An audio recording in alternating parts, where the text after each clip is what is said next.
Oke, selamat datang kembali di channel Profesor Parno sama gue Duison. Di video kali ini gue bakal coba jelasin ke kalian salah satu teknik encoding lagi dengan menggunakan one hot encoder.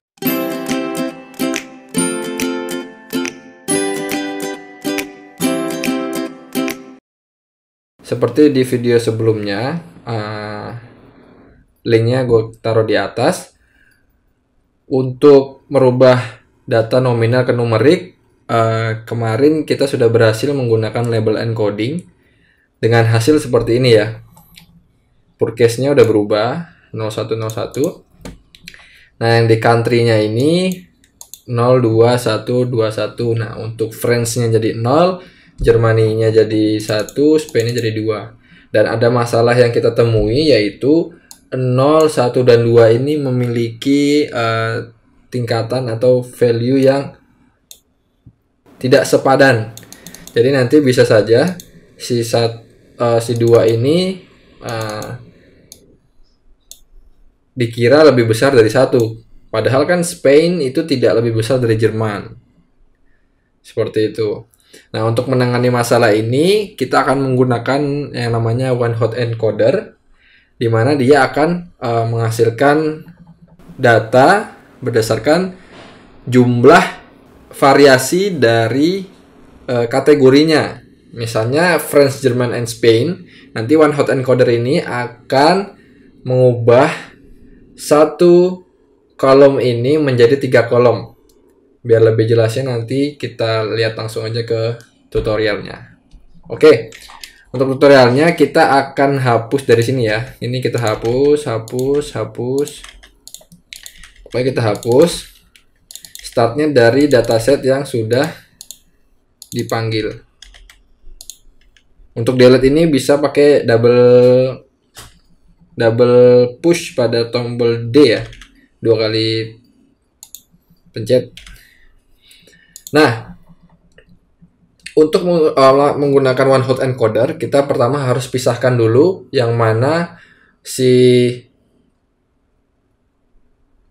independent datanya dengan dependent datanya. Dependent datanya pada data ini adalah purcase no atau yes. Pertama kita restart dulu deh, biar tidak ada kerancuan. Oke, kita run satu-satu, import pada. Habis itu kita masukkan datasetnya. Habis itu kita perlu kita print datanya, terus kita perlu membagi dia berdasarkan independent atau dependent datanya. Yang pertama, seperti beberapa video sebelumnya, gua bakal drop si purcase-nya itu. Purcase aksisnya sama dengan 1 untuk membagi independent value-nya, si country, age, sama salary-nya. Kita run, kita lihat nilainya udah kebagi, si purcase-nya ke drop. Selanjutnya kita masukkan si y-nya itu dari si purcase-nya. Jadi dataset si purcase kita masukkan ke variabel y. Oke, sudah, kita coba print aja. No yes, no yes, no no no no. Oke, selanjutnya kita perlu mengimport beberapa library pada scikit-learn. Yang pertama adalah kita ambil kolom transformer pada scikit-learn.compose. Habis itu kita import si kolom transformer. Kolom. Nah, satu lagi kita import si one hot encodernya di scikit-learn preprocessing. Import one hot encoder. Setelah kita import, oh ya, jangan lupa kita perlu numpy juga. Import numpy snp, karena nanti kita akan pakai dia untuk melakukan fit terhadap kolom transformer yang akan kita fit kepada data yang baru. Yang ke selanjutnya kita masukkan objek si kolom transformer ini, yang isinya nanti kolom transformer ini adalah si one hot encoder. Kita misalnya pakai objek encoder kayak biasa. Encoder kita panggil si kolom transformer. Habis itu kita perlu argumen yaitu transformers. Jadi kita ngambil, kalau penasaran kita lihat di sini ada transformernya. Oke. Transformernya ini sama, nanti kita butuh remindernya. Transformernya ini kita panggil dan kita masukkan dalam bentuk list. Oke. Yang pertama yang harus kita masukkan adalah si encodernya. Lalu kita masukkan one hot encodernya. Jangan lupa pakai buka tutup kurung karena dia adalah method. Selanjutnya kita panggil array keberapa yang mau kita ubah. Dalam hal ini adalah array pertama, jadi kita masukin yang ke 0. Setelah itu kita masukkan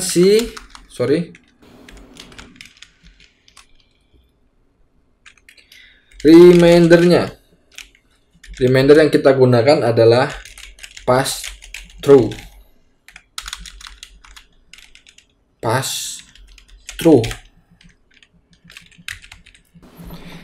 Jadi dengan memasukkan reminder ini dengan nilai pass through, jadi nanti sisanya dari array ke 0 ini akan di bypass aja. Oke.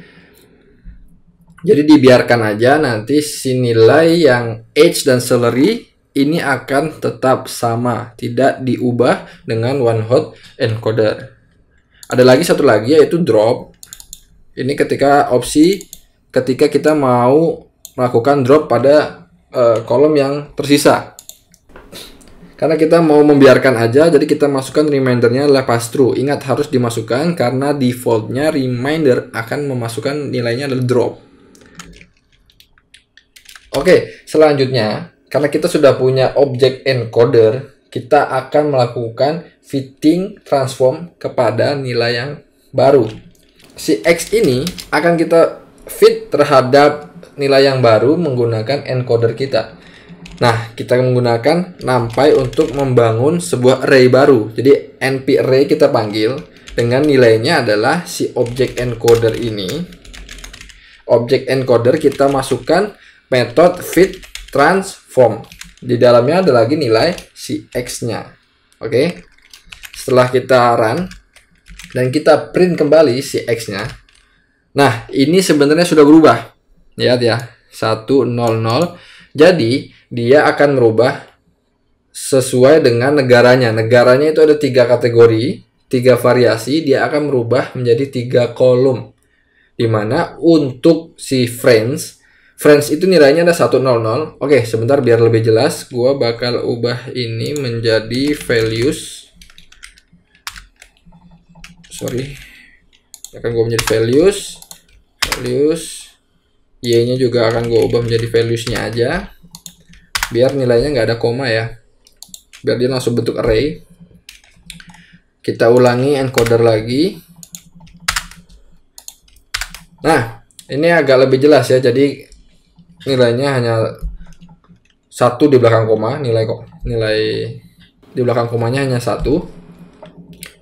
Jadi untuk si friends itu nilainya adalah 100, sedangkan Spain itu adalah 001 dan Germany adalah 010. Jadi Spain itu 100. Untuk ini friends ya.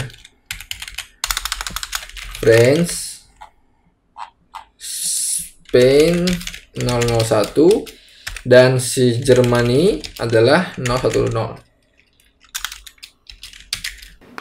Jadi si kolom negara ini akan berubah menjadi 3 kolom. Oke. Ini menjawab permasalahan di mana kita tidak menginginkan adanya tingkatan antara France, Spain dan Germany. seperti yang masalah sebelumnya di mana France itu lebih kecil dari Germany, Germany lebih kecil dari Spain. Nah, kalau seperti ini tidak ada yang mana lebih besar, yang mana lebih kecil. Oke? Sebenarnya kalau sudah seperti ini, kita bisa saja mendrop kolom ketiganya. Karena ketika kita ngedrop kolom ketiganya, dalam hal ini ya, kolom ketiga ini, kita bisa hapus ini. Dan ketika kita hapus kolom ketiga, tetap saja nilainya antara France, Spain, dan Germany itu berbeda. Jadi sebenarnya pakai 2 kolom pun untuk menyederhanakan bisa. Karena pada prinsipnya machine learning itu lebih kalau bisa fiturnya itu dikurangi tanpa mengurangi efektivitas dan performa dari machine learningnya. Jadi kalian bisa mendrop kolom ketiganya ataupun tidak di drop juga tidak masalah. Hal itulah kenapa yang di Y-nya itu kalau kita ubah menggunakan label encoding akan sama saja. Karena label encoding itu kan menghasilkan data 1010. Nanti bisa yes itu adalah 1, no itu adalah 0. Sebenarnya kalau kita lakukan one hot encoding juga terhadap kolom put case, hasilnya akan seperti ini. 1, 0, no adalah 0 dan 0. Sama perlakuannya seperti yang negara, kita bisa hapus kolom terakhirnya jadi seperti ini. Dan ini akan sama saja seperti label encoding. Jadi kalau misalnya opsinya atau variasinya dari data itu cuma 2, kalian bisa melakukan label encoding. Karena label encoding akan menghasilkan nilai 0 dan 1 juga. Oke, mungkin cukup sekian dulu video dari gua. Misalnya ada masukan dan saran, silahkan komentar di kolom komen. Kalau ada request untuk membahas suatu masalah, silahkan juga dituangkan di kolom komentar. Untuk video kali ini cukup. Jangan lupa untuk di like dan share ke teman-teman kalian. Dan juga jangan lupa untuk selalu nonton Profesor Parno. Jangan lupa untuk subscribe dan klik tombol loncengnya untuk mendapatkan video-video terbaru dari Profesor Parno. Thank you for watching and see you in the next video.